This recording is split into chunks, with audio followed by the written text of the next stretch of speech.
میری زندگی میں یارا الحمدللہ رب العالمین والصلاة والسلام علی سید الانبیاء والمرسلین اما بعد فاعوذ باللہ من الشیطان الرجیم بسم اللہ الرحمن الرحیم۔ انشاءاللہ احکام القرآن سے متعلق لیکچر کا انشاءاللہ آج سے آغاز ہوگا۔ اس میں مختلف لیکچرز دیے جائیں گے اور اس میں قرآن کے احکام سے متعلق تقریباً ہم کوشش کریں گے کہ ہر قسم کی معلومات آپ تک پہنچے، اور اس میں اس معلومات میں کوئی بھی آپ کو ڈاؤٹ فل بات لگے اس پہ آپ ضرور کویسچنس کر سکتے ہیں۔ پہلے میں آپ کی خدمت میں تھوڑا سا قرآن کے احکام کے بارے میں عرض کروں گا، اور آخر میں انشاءاللہ آپ کو موقع دیا جائے گا کہ آپ اس کے بارے میں کویسچنس کریں۔ اللہ تبارک و تعالیٰ نے قرآن عظیم ایک ایسی جامع کتاب نازل فرمائی ہے جو زندگی کے تمام جتنے بھی شعبے ہیں ان کو کور کرتی ہے، ان کے بارے میں مکمل تعلیمات فراہم کرتی ہے۔ ہم جب کہتے ہیں احکام القرآن تو احکام حکم کی جمع ہے، اور شرعی اعتبار سے یا فنی اعتبار سے علمی اعتبار سے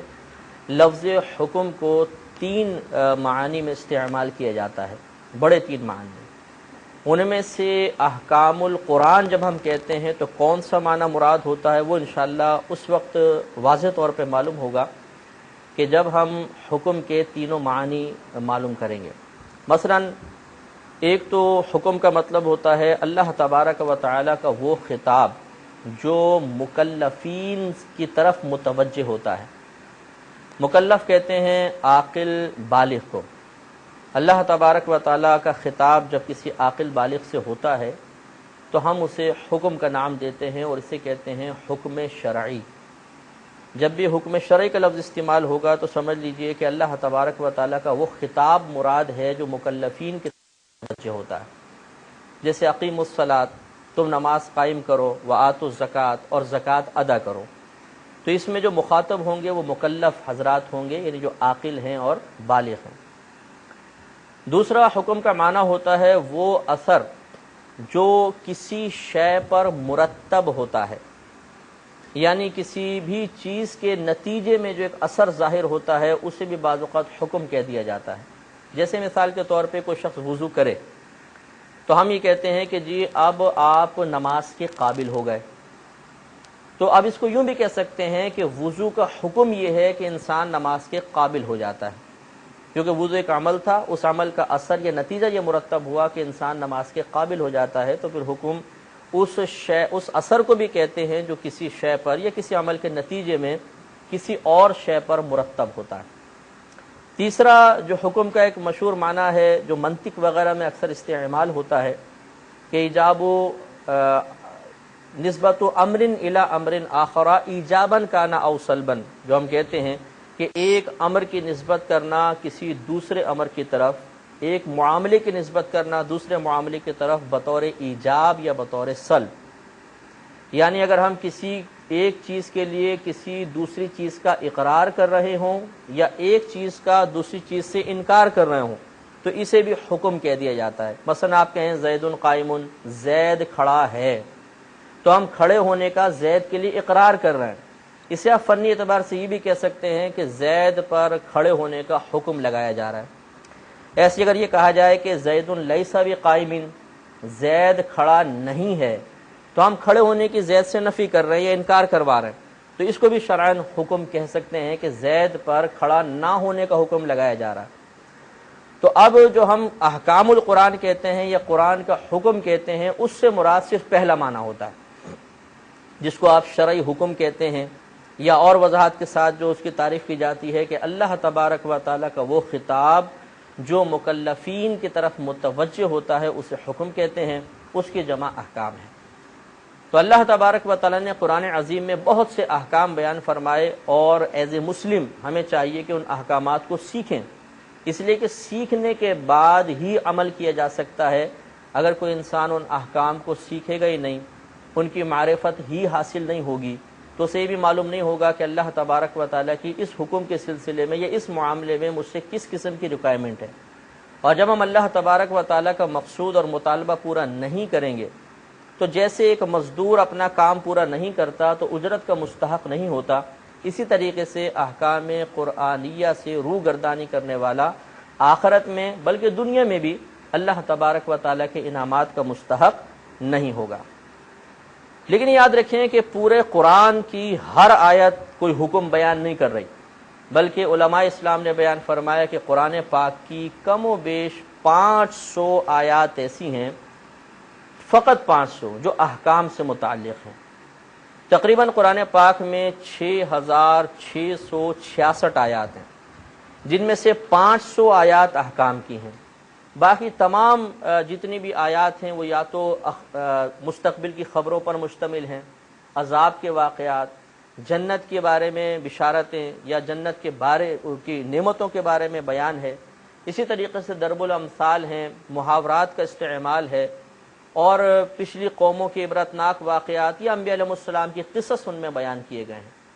تو تقریباً 500 آیات ایسی ہیں جو احکام سے تعلق رکھتی ہیں، اور ان آیات کے بارے میں معرفت حاصل کرنا ہر عاقل بالغ مسلمان مرد و عورت کے لیے اس لیے ضروری ہے کہ اسے ان احکامات کو پورا بھی کرنا ہے۔ لہٰذا 500 تقریباً آیات ہیں کہ انشاءاللہ ہم اپنے لیکچرز میں ان 500 آیات پر تفصیلی طور پر کلام کریں گے اور دیکھیں گے کہ اللہ تبارک و تعالی ہمارا رب کریم ہمیں پیدا کرنے والا اور اپنے حبیب کریم صلی اللہ علیہ وسلم کے ذریعے قرآن کو ہم تک پہنچانے والا ہم سے کن چیزوں کے پورا کرنے کا مطالبہ فرما رہا ہے۔ وہ احکامات جو اللہ تعالیٰ نے قرآن عظیم میں بیان کیے، اگر ہم ان کے مین ٹاپکس دیکھیں کہ ان کے بنیادی مضامین کیا ہیں، تو چند مضامین بنیادی طور پر سامنے آتے ہیں۔ مثلا ایک اعتقادات، ہمارے عقائد کے بارے میں احکام بیان کیے گئے ہیں، جیسے توحید و شرک کے احکام، انبیاء علیہ السلام کے بارے میں احکام، آسمانی کتابوں کے بارے میں احکام، توحید کے سلسلے میں تمہیں کیا عقیدہ رکھنا ہے، آسمانی کتابوں کے بارے میں، انبیاء علیہ السلام، پھر ان کی ذات، ان کی صفات، ان کے ادب و آداب کے بارے میں اللہ تعالیٰ نے تفصیلی احکام بیان فرمائے۔ اس کے بعد دوسرا ہے عبادات، نماز، روزہ، حج، زکوٰۃ، وضو، غسل، تیمم، ان چیزوں کے بارے میں اللہ تبارک و تعالیٰ نے قرآن عظیم میں احکامات نازل فرمائے۔ تو ہم بالترتیب ان چیزوں کے بارے میں بھی انشاءاللہ دیکھیں گے کہ اللہ تعالیٰ ہم سے قرآن کی آیات میں بیان کردہ احکامات کے ذریعے کن چیز کا مطالبہ کر رہا ہے، کس چیز کا مطالبہ کر رہا ہے، اور کیا کیا احکامات ارشاد فرما رہا ہے۔ اس کے بعد تیسرا ہے معاملات۔ معاملات کے بارے میں اللہ تعالیٰ نے بہت سے احکام نازل فرمائے، مثلا نکاح، طلاق، مہر، وراثت، یہ بھی ایک مالی معاملہ آپس میں ہوتا ہے۔ اسی طریقے سے رضاعت کے مسائل، دودھ پلانے کے مسائل، زہار، ایلا کیا چیز ہوتی ہے، اسی طرح خرید و فروخت، رہن کے مسائل، اجارے کے مسائل، قرض کے بارے میں اللہ کے احکام، عاریتاً کسی چیز کو دیا جاتا ہے، واپس لیا جاتا ہے، ان تمام چیزوں کے احکامات بھی اللہ تبارک و تعالیٰ نے بیان فرمائے۔ تو گویا کہ اعتقادات، عبادات اور معاملات، ان کے بارے میں تفصیل بہت سے احکام اللہ نے قرآن میں بیان فرمائے۔ اسی طرح پھر گناہان صغیرہ و کبیرہ، ان کے بارے میں احکام ہے کہ کون سی چیز گناہ ہے، کون سی نہیں، کس چیز سے بچنا ہے، کس چیز سے نہیں بچنا، کون سی چیز تمہارے لیے جائز ہے، کون سی ناجائز ہے۔ مثال کے طور پہ غیبت، مذاق اڑانا، مسجد میں اللہ تبارک و تعالیٰ کے ذکر سے روکنا، اسی طریقے سے ناحق یتیموں کا مال کھا لینا، کسی اور کا مال کھا لینا، بیجا کسی پر ناجائز مقدمہ قائم کر دینا، ان چیزوں کے بارے میں بھی اللہ تعالیٰ نے جو گناہان صغیرہ کبیرہ ہے ان کے بارے میں بھی احکام نازل فرمائے، اور یہ بھی ہم دیکھیں گے کیا کیا احکام ہیں۔ اس کے علاوہ حدود و قصاص، شراب کی کیا حد ہے، زنا کی کیا حد ہے، چوری کی کیا حد ہے، ڈاکے کے بارے میں کیا بیان فرمایا، قذف جس کو زنا کی تہمت کہتے ہیں، اگر خدا نخواستہ کسی پاک باز پر زنا کی تہمت لگا دے تو اس کے بارے میں کیا شرعی حکم ہوگا، اللہ تبارک و تعالیٰ نے یہ احکامات بھی قرآن میں بیان فرمائے، اور انشاءاللہ ہم تفصیل سے دیکھیں گے۔ اور قصاص چونکہ قتل عمد پر ہوتا ہے، قصاص کا حکم بیان کیا گیا، ہم یہ دیکھیں گے قرآن میں کس کس قسم کے قتل کا حکم کیا نازل کیا گیا، کہاں پر دیت ہے، کہاں کفارہ ہے، کہاں قصاص ہے، انشاءاللہ یہ بھی تفصیلی کلام کیا جائے گا۔ جو دلوں میں نور کر دے وہی روشنی. اسی طرح اللہ تعالیٰ نے جو احکام نازل فرمائے وہ حرام و حلال سے متعلق بھی ہیں.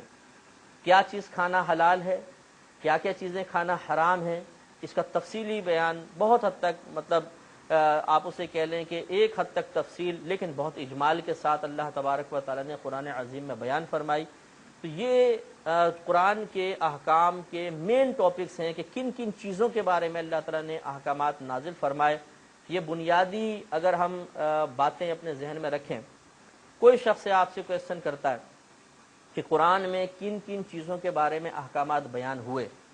تو ان احکامات، یہ احکامات جو قرآن میں بیان ہوئے جن موضوعات سے متعلق ہیں ان کا ایک اجمالی خاکہ ضرور ایک مسلمان اور خصوصاً ایک دینی طالب علم جو دین سے شغف رکھتا ہے، علم دین سیکھنا چاہتا ہے، اس کے ذہن میں موجود ہونا چاہیے تاکہ وہ احسن انداز سے سامنے والے کو مطمئن کر سکے.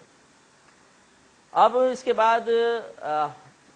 یہ پوائنٹ آتا ہے کہ وہ کون سی چیزیں ہیں کہ جن سے احکام ثابت ہوتے ہیں، کن آیات سے کس طریقے سے حکم ثابت ہوگا. کیونکہ بعض قرآن کے احکام تو بہت ہی واضح ہوتے ہیں، جیسے اقیم الصلاۃ، نماز قائم کرو، وآتوا الزکات، زکوٰۃ ادا کرو. سود کے بارے میں احکام بیان فرمائے واضح طور پر. لیکن ہمیں یہ جاننا چاہیے کہ قرآن کے احکام کس طریقے سے قرآن سے اخذ کیے جاتے ہیں اور کون ان احکامات کو اخذ کر سکتا ہے اور کہاں تک اس کی ذہنی رسائی ہو سکتی ہے، کہاں تک شریعت نے اس کو اجازت دی ہے کہ وہ قرآن کی آیات سے از خود احکام اخذ کر سکے یا شریعت نے کوئی اور اس کو طریقہ بتایا ہے. چنانچہ یاد رکھیے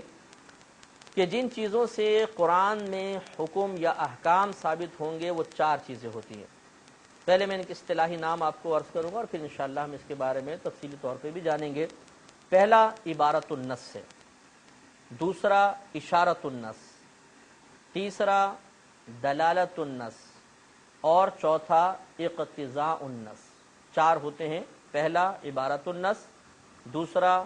اشارت النص، تیسرا دلالت النص اور چوتھا اقتضاء النص. عبارت النص کا مطلب ہوتا ہے قرآن کی ظاہری عبارت. قرآن کے اندر ایک عبارت آپ پڑھتے ہیں، آیت پڑھتے ہیں، اس سے مسئلہ اخذ کیا جاتا ہے. لیکن یاد رکھیں کہ یہ ہر شخص نہیں کر سکتا، یہ صرف مجتہد کر سکتا ہے، جس میں اس بات کی صلاحیت ہو کہ وہ قرآن کی آیت کو پڑھنے کے بعد اس بات کا فیصلہ کر سکے کہ کیا اس آیت میں اللہ تبارک و تعالی ہم سے کسی چیز کا مطالبہ کر رہا ہے یا نہیں، اور کر رہا ہے تو کیا مطالبہ ہے. ایک مجتہد اپنے علم کی برکت سے، علم کے زور پر، نبی کریم صلی اللہ علیہ وسلم کے بتائے ہوئے طریقوں کے مطابق، صحابہ کرام کے اعمال کو، افعال کو دیکھتے ہوئے پھر وہ قرآن کی ظاہری عبارت سے مسئلہ اخذ کرتا ہے. تو اس میں عام آدمی کی گنجائش نہیں ہوتی کہ وہ خود غور و تفکر کرے اور کوئی آیت پڑھ کر بولے کہ جی اس سے یہ مسئلہ ثابت ہوتا ہے. آپ نے دیکھا ہوگا کہ بہت سے عام لوگ بعض اوقات اپنے موقف کو ثابت کرنے کے لیے قرآن کی کسی آیت کریمہ کو پیش کرتے ہیں کہ دیکھیں جی اللہ قرآن پاک میں بیان فرماتا ہے، اور وہ بہت ہی غلط استدلال کر رہے ہوتے ہیں کہ جو ان کا مقصد تھا، جو ان کا موقف تھا، جو آیت اس کے لیے پیش کر رہے ہیں وہ آیت ان کے بالکل مقصد سے، ان کے موقف سے موافقت نہیں رکھتی ہے. اور اس طرح کرنا حرام اور گناہ کبیرہ ہے. اس لیے قرآن کی ظاہری عبارت کو دیکھ کر جب ایک مجتہد اس کو پڑھتا ہے تو اس کا ذہن منتقل ہوتا ہے کسی حکم کی طرف. تو مجتہد کا انتقال ذہن ظاہری عبارت کے بعد جس حکم کی طرف جائے گا تو ہم کہیں گے یہ حکم عبارت النص سے ثابت ہوا. تو ایک تو طریقہ یہ ہوتا ہے کہ مجتہد عبارت پر غور کرتا ہے، قرآن کی آیت پر غور کرتا ہے اور حکم نکالتا ہے. دوسرا ہے اشارت النص. اشارت النص کا مطلب یہ ہوتا ہے کہ قرآن کی کسی آیت میں کوئی حکم بیان ہوا، وہ آیت خاص حکم کے لیے نازل ہوئی، لیکن اس حکم سے ہٹ کر ہم قرآن کے ایک دو کسی لفظ کو دیکھتے ہیں اور دیکھنے کے بعد یہ ہمیں اشارہ مل جاتا ہے کہ یہاں پر جو مین حکم ہے، بنیادی حکم ہے جس کے لیے اللہ تعالیٰ نے اس کلام کو چلایا، اس کے علاوہ بھی کوئی اور حکم ثابت ہو رہا ہے. یعنی کوئی لفظ اشارہ کر دیتا ہے اس حکم کی طرف. اس کو آپ یوں بھی کہہ سکتے ہیں کہ اشارت النص سے جو حکم ثابت ہوتا ہے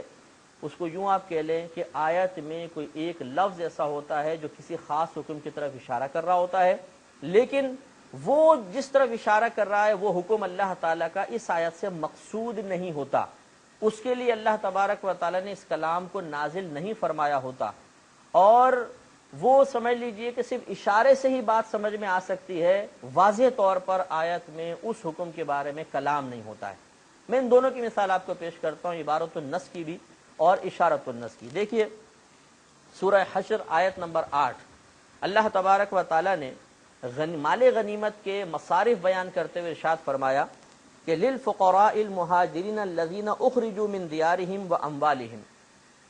کہ یہ جو مال غنیمت ہے ان فقراء مہاجرین کے لیے ہے، وہ جو اپنے گھروں اور اپنے مالوں سے نکالے گئے،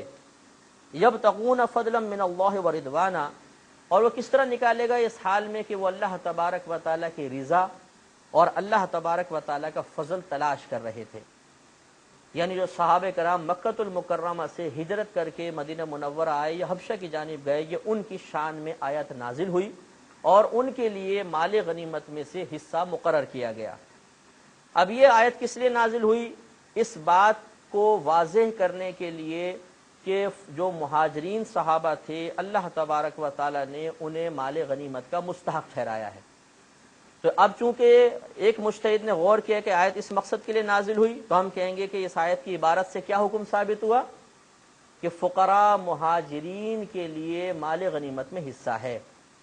لیکن ایک اور حکم ضمناً ثابت ہو گیا، وہ حکم کیا ہے؟ اللہ تعالیٰ نے فرمایا للفقراء المہاجرین، جتنے مہاجر نکلے تھے ان سب کو اللہ تعالیٰ نے فقراء بیان فرمایا۔ فقراء،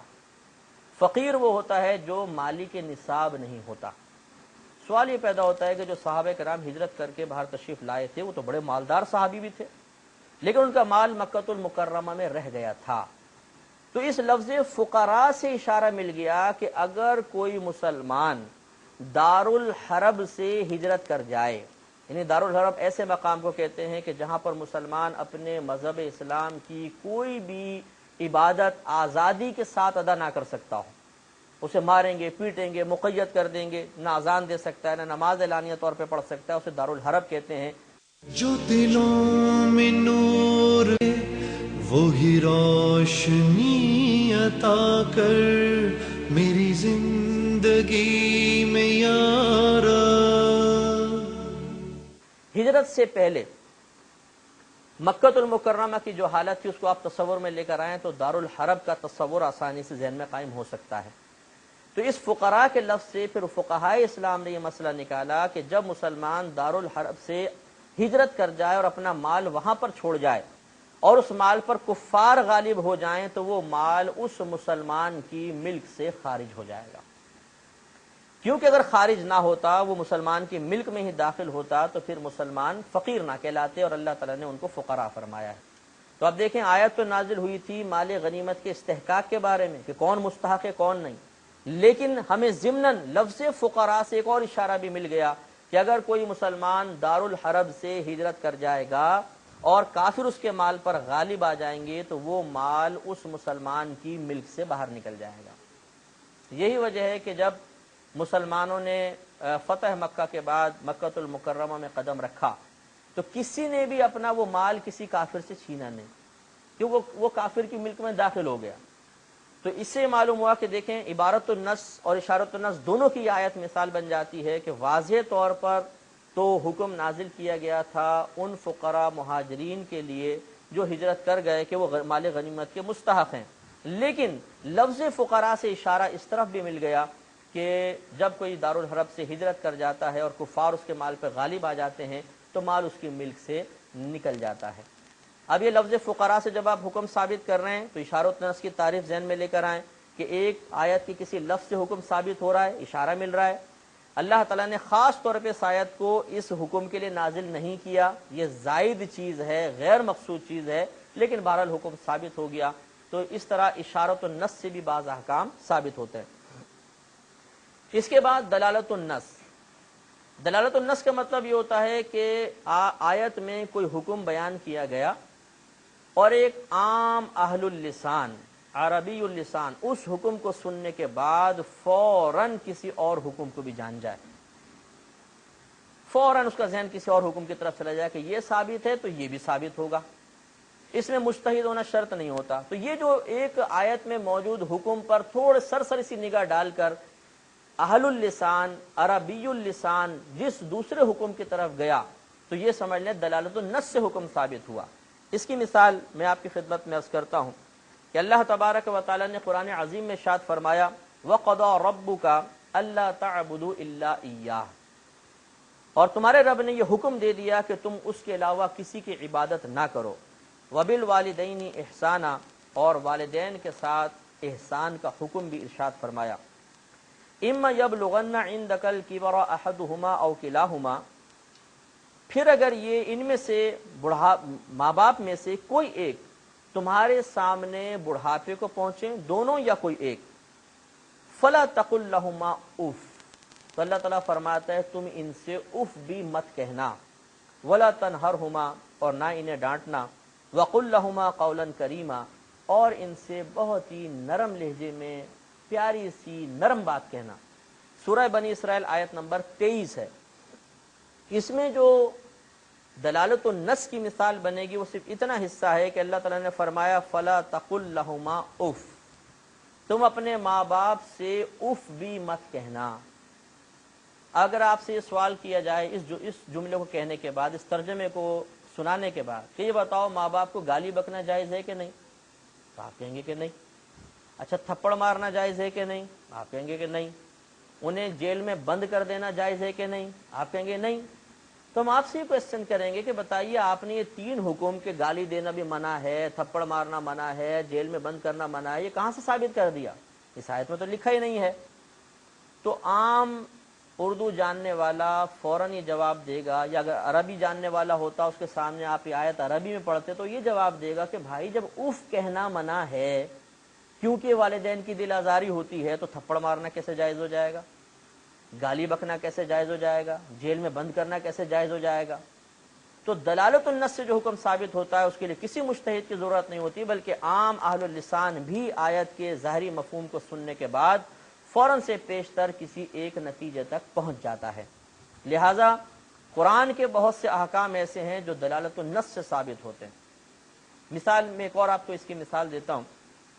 اللہ تبارک و تعالی نے شہداء کے بارے میں ارشاد فرمایا وَلَا تَقُولُوا لِمَنْ يُقْتَلُ فِي سَبِيلِ اللَّهِ أَمْوَاتٌ بَلْ أَحْيَاءٌ وَلَكِنْ لَا تَشْعُرُونَ. اللہ تعالیٰ ارشاد فرماتا ہے کہ جو اللہ تعالیٰ کی راہ میں شہید کیے گئے، قتل کیے گئے، تم انہیں مردہ مت کہو یا مردہ گمان مت کرو، بلکہ وہ زندہ ہیں، تم اس کا شعور نہیں رکھتے ہو. تو اب یہ اس قرآن کی اس واضح آیت سے تو واضح طور پہ ثابت ہوا کہ شہداء زندہ ہیں. ہاں ان کی زندگی بہرحال اس دنیاوی زندگی سے بہت مختلف ہے، لیکن اللہ تعالیٰ نے ان کو زندہ قرار دیا. جب ان کے لیے حکم ثابت ہو گیا تو یہ اصول یاد رکھیے گا کہ جب نیچے والے کسی چیز کے لیے حکم ثابت ہو جائے تو دلالت النص سے اوپر والے کے لیے خود بخود ثابت ہو جاتا ہے. جیسے آپ دیکھیں اف کہنا یہ چھوٹے درجے کا تھا، گالی بکنا اس سے بڑا درجہ بدرجہ والا منع ہوگا، تھپڑ مارنا اس سے بڑا درجہ بدرجہ والا منع ہوگا، جیل میں بند کرنا اس سے اوپر درجہ ہے بدرجہ اولا منع ہوگا. اب اس پر آ جائیے کہ اللہ تبارک و تعالی نے شہیدوں کی زندگی کو قرآن سے ثابت فرمایا کہ وہ زندہ ہیں. تو شہیدوں سے اعلیٰ ہوتے ہیں علماء، عام عالم سے بڑھ کر مفتیان کرام، ان سے اوپر ہوتا ہے درجہ اولیاء عظام کا، ان سے اوپر ہوتا ہے صحابہ کرام کا، ان سے اوپر ہوتا ہے انبیاء علیہ السلام کا. تو جب حکم نیچے والوں کے لیے ثابت ہو گیا تو یقیناً یہ حکم پھر اوپر والوں کے لیے بھی ثابت ہوتا چلا جائے گا. لہٰذا یہ دلالت النص سے یہ حکم ثابت کیا جا سکتا ہے کہ اپنی قبور میں علماء بھی زندہ ہوتے ہیں، فقہا بھی زندہ ہوتے ہیں، انبیاء علیہ السلام بھی زندہ ہوتے ہیں، صحابہ کرام اولیاء عظام بھی زندہ ہوتے ہیں. لیکن مسئلہ وہی ہے کہ ان کی زندگی اور ہماری زندگی میں زمین آسمان کا فرق ہوتا ہے، اور ہم اس زندگی کا شعور نہیں رکھتے ہیں جیسے اللہ تبارک و تعالی نے شہداء کے بارے میں بیان فرمایا. تو غرض یہ کہ حکم کبھی دلالت النص سے بھی ثابت ہوتا ہے، اور دلالت النص سے ثابت حکم کے لیے کوئی اجتہاد کی صلاحیت کا ہونا ضروری نہیں ہے. جیسے کہ ان آیات سے آپ نے سمجھا کہ اتنی آسان سی بات ہوتی ہے کہ ایک عام آدمی بھی غور و تفکر کرنے کے بعد اس آیت میں موجود حکم سے فوراً کسی اور حکم کی طرف جا سکتا ہے اور ثابت کر سکتا ہے کہ جی یہ حکم بھی اس سے ثابت ہو گیا۔ اس کے بعد چوتھا جو ہوتا ہے وہ اقتضاء النص، اقتضاء النص سے بھی حکم ثابت ہوتا ہے۔ اقتضاء کا مطلب ہے تقاضا کرنا، اور نص کہتے ہیں قرآن کی آیت کو۔ تو بعض اوقات ایسا ہوتا ہے کہ اللہ تبارک و تعالی کوئی حکم نازل فرماتا ہے، اور اس حکم کو سننے کے بعد ہم یہ دیکھتے ہیں کہ خود قرآن کی گویا کہ وہ آیت اس بات کا تقاضا کر رہی ہوتی ہے کہ مجھ میں کچھ اور معانی بھی آپ ایڈ کریں تاکہ حکم شرعی مکمل، واضح اور اعتراض سے پاک و صاف ہو جائے۔ تو پھر ہم اس حکم کو گویا کہ کمپلیٹ کرنے کے لیے اپنے پاس سے کچھ معانی اس میں شامل کرتے ہیں، تو حکم مکمل طور پر ہمارے سامنے آ جاتا ہے۔ مثال کے طور پر اللہ تبارک و تعالیٰ نے قرآن عظیم میں مختلف چیزوں کے کفارے بیان فرمائے، تو فتحریر رقبہ کے الفاظ آئے، ایک گردن آزاد کرنا، اور گردن بول کر پورا جسم مراد لیتے ہیں، مثلا غلام آزاد کرنا، فتحریر رقبہ اللہ نے فرمایا تو ایک غلام آزاد کرنا۔ اب یہ آیت میں واضح حکم موجود ہے کہ آپ اس کے کفارے کے طور پہ غلام آزاد کریں، لیکن یہ آیت اس بات کا تقاضا کر رہی ہے کہ اس رقبہ جو لفظ آیا اس کے ساتھ ایک صفت اور ذکر کر دیجئے، اور وہ کیا ہے؟ مملوکہ، اپنے مملوک غلام کو آزاد کریں۔ اگر ہم یہ قید نہ لگائیں تو اس آیت سے کیا ثابت ہوا کہ اگر تم کوئی جرم کر بیٹھو، مثال کے طور پر قتل خطا ہے جیسے مثال کے طور پر، اس میں آپ نے ایک غلام آزاد کرنا ہے، تو کسی کا بھی غلام پکڑ کے آزاد کر دو، تو مملوکہ کی قید ضروری ہوئی۔ تو یہ چار احکام ثابت کرنے کے طریقے ہیں۔ انشاءاللہ نیکسٹ لیکچر میں انہی سے ہم دوبارہ آغاز کریں گے، ان سے تھوڑا سا مزید کلام کر کے، اور پھر انشاءاللہ دیگر احکام قرآن سے متعلقہ مفید معلومات دینے کے بعد پھر نیکسٹ جو ہمارے آگے لیکچرز ہوتے رہیں گے اس میں ہم پرٹیکولر کوئی موضوع لیں گے، عدت کے مسائل ہیں، جیسے نماز کے مسائل ہیں، جو قرآن میں احکام بیان ہوئے ان پہ تفصیلی کلام ہوگا۔ وہی روشنی عطا کر میری زندگی میں یارا۔ اب آپ میں سے کسی کو کوئی ان کے بارے میں جتنا لیکچر آج ہوا اس کے بارے میں کوئی ڈاؤٹ ہو، کوئی کویسچن کرنا ہو تو وہ آپ بالکل کر سکتے ہیں۔ جی sir, I want to ask you a question کہ کیا قرآن کریم میں ڈفرینٹ واکس آف لائف سے ریلیٹڈ تمام احکام کا بیان ہے یا صرف بعض کا؟ ہاں دیکھیں، قرآن عظیم میں جیسے آپ کو بتایا کہ 500 آیات ہیں، احکام سے متعلق 500 آیات ہیں، لیکن یہ 500 آیات کیا تمام شرعی احکام پر مشتمل ہیں، اس کا ہم دعویٰ نہیں کر سکتے ہیں، اس لیے کہ صرف قرآن سے ہی احکام ثابت نہیں ہوتے، بلکہ نبی کریم صلی اللہ علیہ وسلم کی لاکھوں احادیث کریمہ ہیں جن سے بہت سے احکام ثابت ہوتے ہیں۔ ان میں سے بھی اگر احکام کی حدیثیں نکال لی جائیں تو تقریباً علماء فرماتے ہیں 3000، اور کسی نے 5000 کی تعداد کہی ہے کہ تقریباً 5000 حدیثیں احکام سے متعلق ہیں۔ تو بہت سے احکام ایسے ہیں کہ جو قرآن میں بیان نہیں کیے گئے بلکہ وہ صرف حدیثوں سے ثابت ہوتے ہیں، بلکہ اور بہت سارے احکام ایسے ہیں کہ جیسے آپ نے اصول فقہ پڑھتے ہوئے آپ نے اصول جانے تھے کہ ہم اگر کوئی شرعی حکم ثابت کرنا چاہتے ہیں، کوئی شرعی حکم کے لیے دلیل فراہم کرنا چاہتے ہیں، تو 4 اس کے بنیادی ماخذ ہوتے ہیں: قرآن، سنت، اجماع اور قیاس۔ قرآن سے حکم ثابت ہوگا، یا حدیث سے ثابت ہوگا، یا علماء امت کسی حکم پر، کسی مسئلے پر متفق ہو جائیں، یہ حکم ثابت ہو جاتا ہے۔ اور پھر قیاس ہوتا ہے کہ اللہ تبارک و تعالیٰ نے کسی چیز کے بارے میں کوئی حکم نازل فرمایا، ہمارے دور میں کوئی نیا حکم نکلا، اس حکم کی جو علت و سبب تھا وہ یہاں پر بھی اس مسئلے میں جو بھی چیز کے بارے میں غور کر رہے ہیں یہاں پر بھی وہ علت اور سبب پایا جا رہا ہے، تو جو حکم پھر اس کا ہوتا ہے وہی حکم ہم اس کا بھی بنا دیتے ہیں یا اس کے اوپر حکم لگا دیتے ہیں۔ جیسے شراب اللہ نے منع فرمائی نشے کی وجہ سے، اب ہیروئن یہ نئی ایجاد ہے اس دور کی، تو ہیروئن پینا جائز ہوگا کہ ناجائز، تو ہم اس کو شراب پر قیاس کرتے ہیں کہ نشے کی وجہ سے شراب حرام تو ہیروئن بھی حرام ہوگی۔ تو خلاصہ کلام یہ ہے کہ قرآن پاک میں تمام احکام بیان نہیں ہوئے، بلکہ بہت ضروری جو بنیادی احکام تھے وہ اللہ نے بیان فرمائے، لیکن مکمل احکام کی معرفت کے لیے ہمیں ضرور حدیثوں کی طرف بلکہ فقہاء کے اقوال کی طرف بھی رجوع کرنا ہوگا، تب مذہب اسلام کے تمام شعبے مکمل طور پہ کور ہوں گے۔ اور کوئی؟ قرآن عظیم میں تقریباً تمام احکام اجمالی طور پر بیان کیے گئے ہیں، تفصیل کیوں ذکر نہیں کی گئی؟ دیکھیں مسئلہ یہ ہے، ان کا کویشچن یہ ہے کہ قرآن عظیم میں تمام احکام اجمالی طور پہ بیان ہوئے ہیں، یعنی بہت زیادہ تفصیل نہیں بیان کی گئی، بعض مسئلوں کی تھوڑی سی تفصیل نظر آتی ہے، تو ایسا کیوں ہے کہ تفصیلی طور پہ تمام احکام ذکر نہیں کر دیے گئے؟ دیکھیے مسئلہ یہ ہے کہ پہلی بات تو یہ کہ احکام کسی ایک زمانے سے متعلق نہیں ہوتے ہیں، تغیر زمانہ کے اعتبار سے مختلف چیزیں، مختلف مسائل پیدا ہوتے ہیں جن سے متعلق نئے نئے احکام وابستہ ہوتے رہتے ہیں۔ تو قرآن عظیم کسی ایک زمانے کی کتاب نہیں ہے، بلکہ قیامت تک جتنے مسلمان آتے رہیں گے، بلکہ روئے زمین پہ جتنے انسان اور جنات ہیں ان کی ہدایت کے لیے قرآن عظیم نازل کیا گیا۔ تو لازم سی بات ہے کہ اگر اس قرآن عظیم میں قیامت تک آنے والے تمام مسائل سے متعلقہ احکام بیان کیے جاتے تو آپ خود سوچئے کہ اس کی ضخامت کتنی ہوتی، اور پھر ایسا ہوتا ہے کہ جو مثلا ایک حکم یا کوئی ایک مسئلہ پیدا ہونا ہے آج سے 10 سال بعد، پہلے اس کو لکھ دیا جاتا تو آپ اور میرے لیے تو وہ بہت اجنبی تھا کہ یہ کیا لکھ دیا قرآن عظیم میں، بلکہ یہ بات اعتراض کے قابل ہوتی۔ دوسرا یہ کہ اللہ تبارک و تعالی کی حکمت ہی یہ ہے، اس کی مشیت ہی یہ ہے کہ اجمالی طور پہ احکام بیان ہوئے اور اس کی تفصیل سپرد کر دی اپنے نبی کریم صلی اللہ علیہ وسلم کی جانب، تاکہ آپ سے بھی لوگ اکتساب فیض کریں۔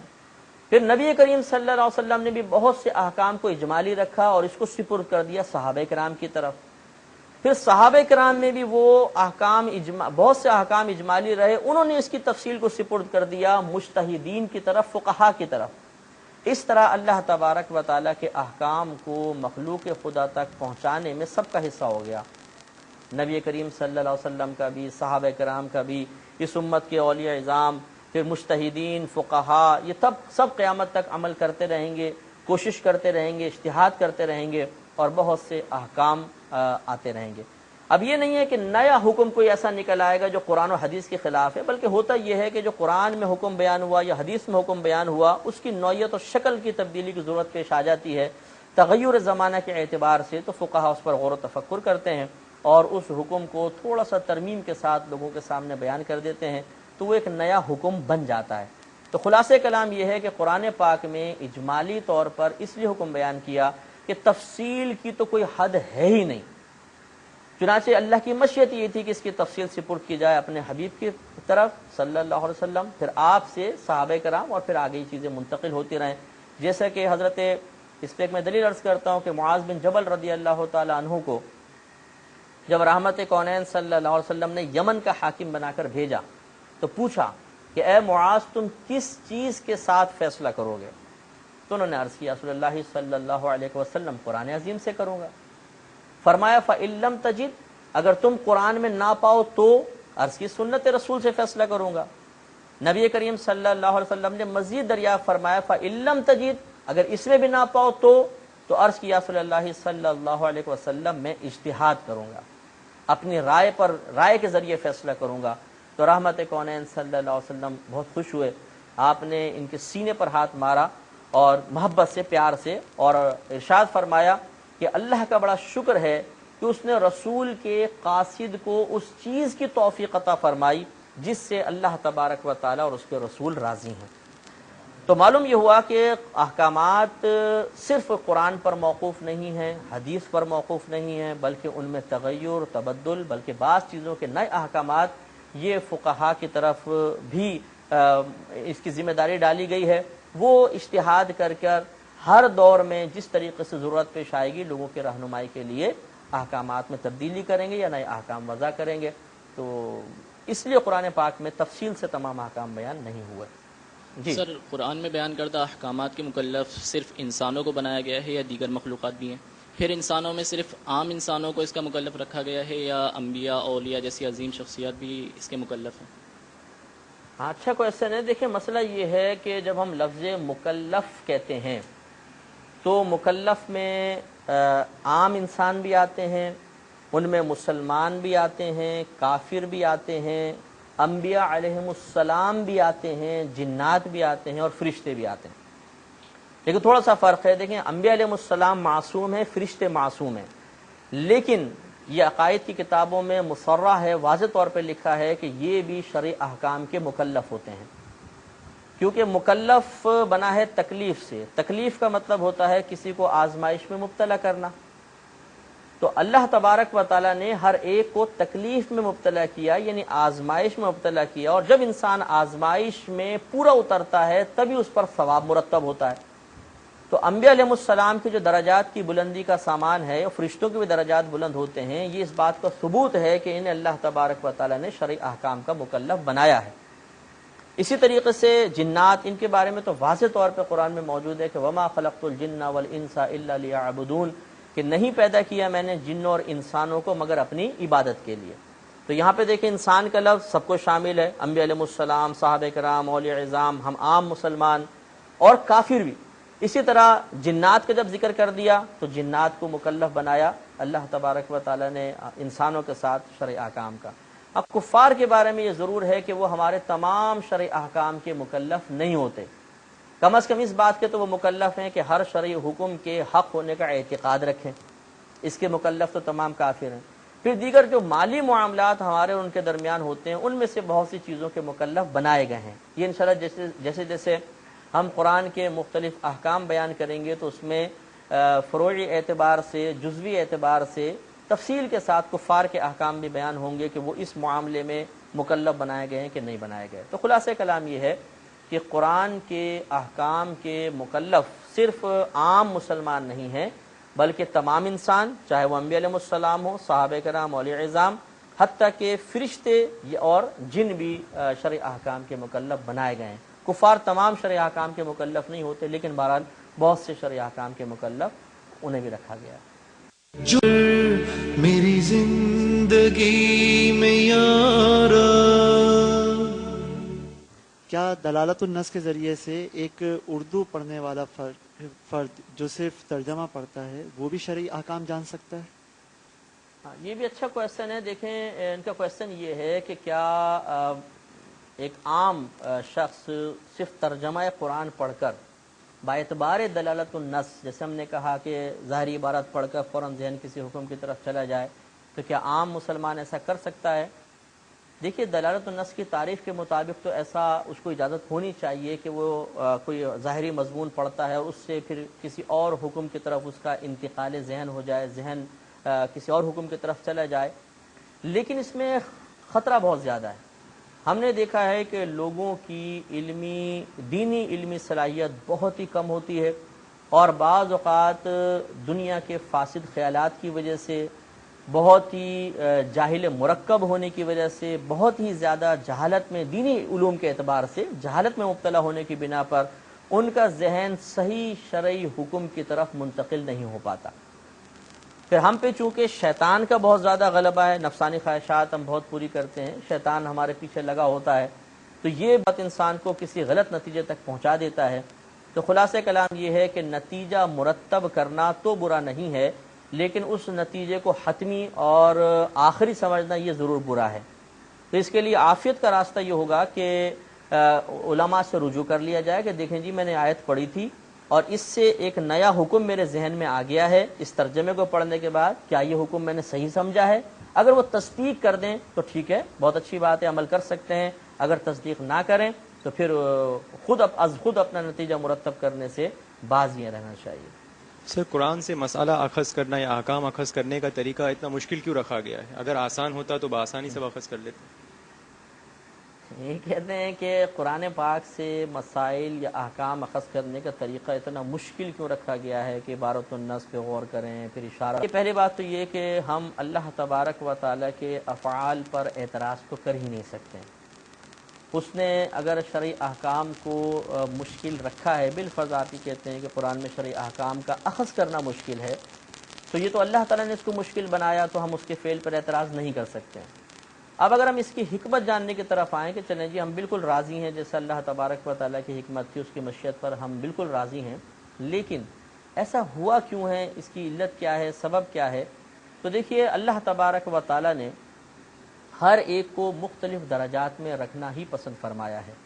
عوام کو عوامی درجہ، عالم کو عالم کا درجہ، ولی کو ولی کا درجہ، اور نبی کو نبی کے درجے پہ اللہ نے رکھا ہے۔ جس طریقے سے آپ دیکھیں اسٹوڈنٹس ہوتے ہیں، پھر ٹیچرز ہیں، اور پھر یہ مختلف مطلب جیسے منٹیسری ہے،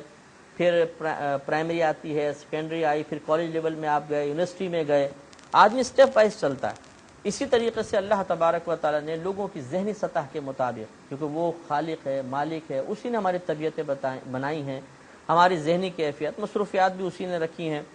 اس کے مطابق اللہ تعالیٰ خوب جانتا تھا کہ اگر عام لوگوں کو شرعی احکام کا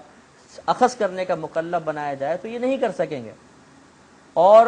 غلطیوں میں مبتلا ہوں گے، اس لیے اللہ تعالیٰ نے اس کی ذمہ داری ڈالی علماء اسلام پر۔ فَاسْأَلُوا أَهْلَ الذِّكْرِ إِن كُنتُمْ لَا تَعْلَمُونَ، اگر تم نہیں جانتے تو اہل علم سے سوال کرو۔ قرآن میں اگر احکام آسان بھی ہوتے تو ہماری کثرت مصروفیات آپ دیکھیے، آج کتنے مسلمان ایسے ہیں جو قرآن کو ترجمے کے ساتھ پڑھتے ہیں یا تفسیر کے ساتھ پڑھتے ہیں، سستی غالب۔ تو لازم سی بات ہے کہ قرآن میں آسان احکام بھی بیان ہوتے تو ہم اپنی سستی طبیعت کی بنا پر ان سے اختصاص سے بالکل محروم رہتے، اور پھر ہر ایک ایسا بھی نہیں ہو سکتا کہ وہ وقت نکال کر قرآن کے تمام احکام کو سیکھے۔ لہٰذا اللہ تبارک و تعالیٰ نے مکلف بنایا ہمیں اس بات کا کہ جو عالم ہے وہ ٹھیک ہے خود نکالے، ورنہ علماء سے رجوع کیا جائے۔ تو آسان کر کے اگر اللہ تعالیٰ قرآن عظیم میں سب کچھ بیان فرما دیتا تو آسانی کے لیے طوالت، تفصیل درکار ہوتی، اور یقینی سی بات ہے قرآن عظیم اس تفصیل اور طوالت کی متحمل نہیں، کیونکہ اللہ تبارک و تعالیٰ نے اس کتاب میں اجمالی طور پہ سب کچھ بیان کرنا ہی پسند فرمایا، تو اس لیے وہ چونکہ اجمالی طور پہ احکام بیان ہوئے تو ہمیں اس کو اخذ کرنے میں مشکلات سی محسوس ہوتی ہیں یا مشکل لگتا ہے۔ اللہ تعالیٰ نے اسی لیے پھر علماء کو اس کا مکلف بنایا۔ تو اس تمام آپ پروسیس میں دیکھیے ایک بڑی حکمت ہے، بڑی ترتیب ہے، ہر ایک کو اللہ تبارک و تعالیٰ نے اس کی سمجھ بوجھ اور طبیعت اور باطنی صلاحیتوں کے مطابق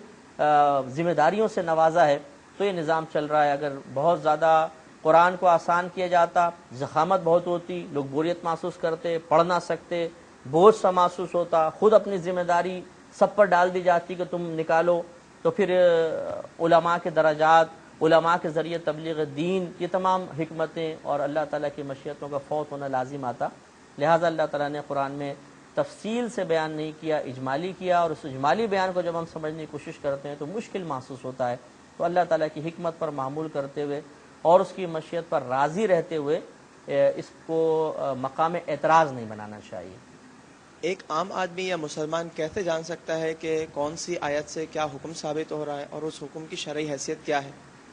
یقینی سی بات ہے کہ ابھی جیسے کویسچن ہوا کہ ایک عام آدمی تو نہیں جان سکتا کہ کون سی آیت سے کیا حکم ثابت ہو رہا ہے،